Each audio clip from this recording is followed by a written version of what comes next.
A couple weeks ago, my dad came home and pitched me a small job offer. One of his coworkers was going away for a few days and needed somebody he could trust to watch over his house. The reason my dad pitched this to me was because the man's house has a big CCTV system, basically a camera in every room, and then an operating desk where all screens could be watched on a big monitor. And I'm a computer science major, so my dad just always assumes that I know how to work anything technological. The man told my dad that he'd pay me $200 for the 2 days just to watch the house. Whatever that meant. My dad drove me to the house and introduced me to the man, whose name doesn't matter. The man made it seem like he preferred I stay in the upstairs room with the monitors as opposed to roaming the house all day. That was fine with me though. So when I wasn't eating, I was mostly just sitting in that room with the TV on in the background, and doing schoolwork on my laptop. Ironically, the thing I was doing the least was keeping an eye on the monitors. Night came. I started wondering where in the house I should sleep, since surprisingly, we hadn't discussed that.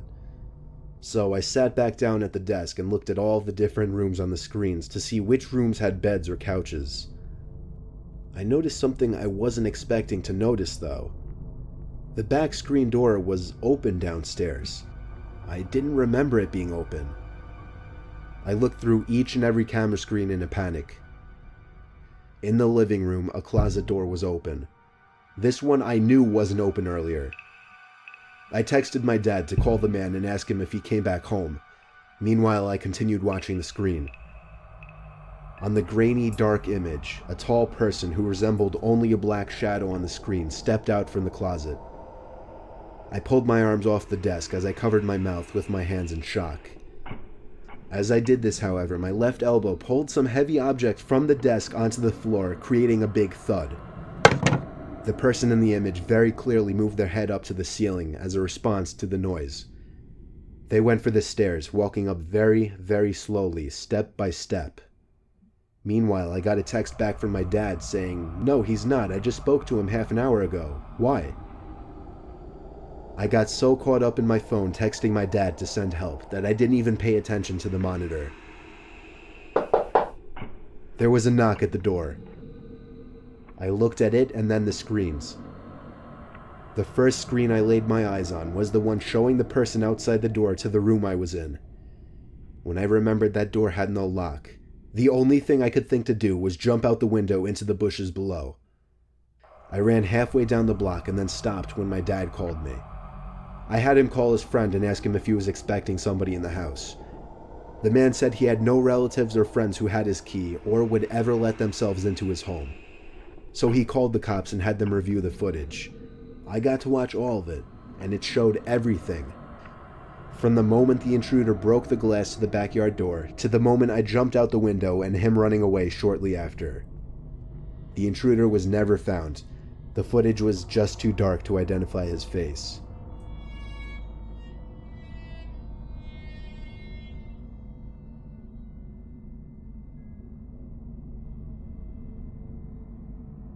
One day I agreed to house sit for a friend just for the night.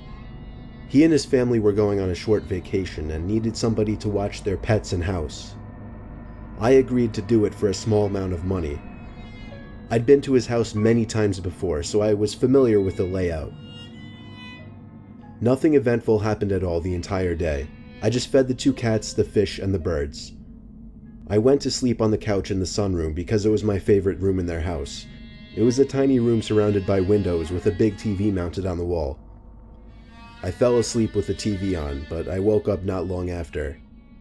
I turned it off, and now the room was dark. I tried to go back to sleep, but I thought I heard the sound of the PVC gate closing outside. I thought it might have just been the wind. The room had windows surrounding it in 3 directions, so I was basically looking around in a circle out into the darkness. I sat back down on the couch when I calmed down, but I heard a leaf crunching outside. That's when I knew someone was out there. I took another look outside. There was literally somebody pressed up against the glass to the window behind the couch. They were looking in, but I didn't know if they could see me or not. I yelled as loud as I could at them to fuck off. I'm not a big dude, but whoever this guy was appeared to be, so I wasn't going out there.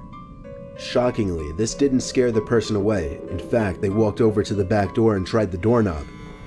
I ran to get the phone, and then I yelled into the sunroom, "I'm calling the police." Thankfully, this worked. He ran off. I didn't actually call the cops, though. Instead, I texted my friend just to let him know of an almost break-in. I slept through the night in an upstairs bedroom, locked. The next morning, my friend's family returned to find all of the tires on their sedan that was left behind had been slashed. We speculated that somebody who had it out for their family and knew of the vacation they were taking had some kind of plan to break in. But when that failed, they settled for this. That's just speculation, but still, it's the least terrifying explanation to me.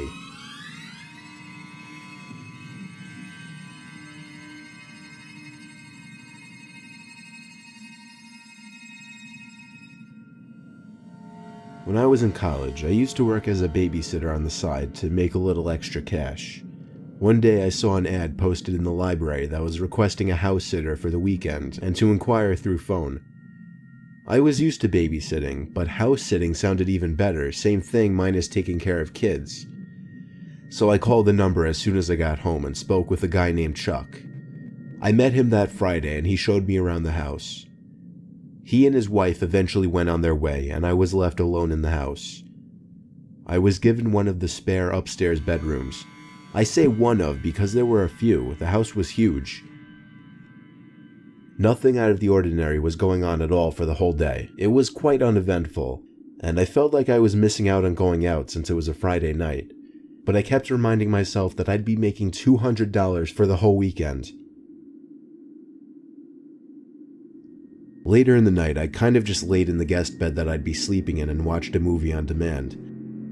I wondered why this couple felt the need to hire somebody to watch their house for the whole weekend. There weren't any pets or anything after all. Though it was a very, very nice house, so it seemed the most obvious that they just wanted a sense of security for their house while they were gone. By the time I turned off the TV, I was shot and probably minutes away from falling asleep. But the slight sound of a click, along with a sudden glow in the room, woke me completely. I opened my eyes fully to see light creeping out from under the crack of a door. It took me a second to realize that it was a closet door. I flipped on my side as my heart started beating 200 beats a minute. I pulled the sheets up to my chin and pretended to be asleep. I was certain someone was in that closet, and I was simply too afraid to get out of that bed and make any noises. Words can't describe my fear in that bed, or how with each passing minute I felt more and more like I could possibly die. The closet door opened, I could hear it, but I could not see it as I was facing the opposite way. I closed my eyes and tried my best not to move. The room went dark again as I heard another click, a bit louder this time. The closet door quietly closed in the background, but I didn't hear anything else. I was afraid that whoever it was went back into the closet. I didn't know what to do because they had to have seen me and I didn't want to run for it in fear of being chased.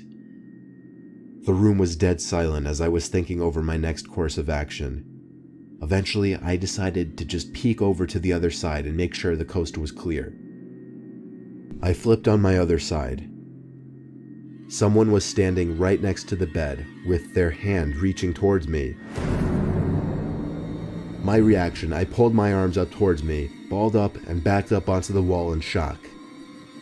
The person stood there showing no signs of leaving. I hopped over the metal bar at the end of the bed, ran for the door, down the stairs, and then out the front door.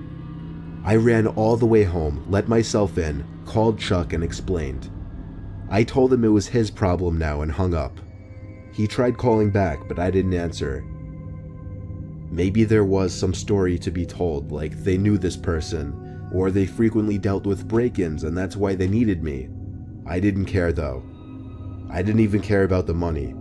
I just didn't want to speak to that Chuck guy ever again, or see that house ever again.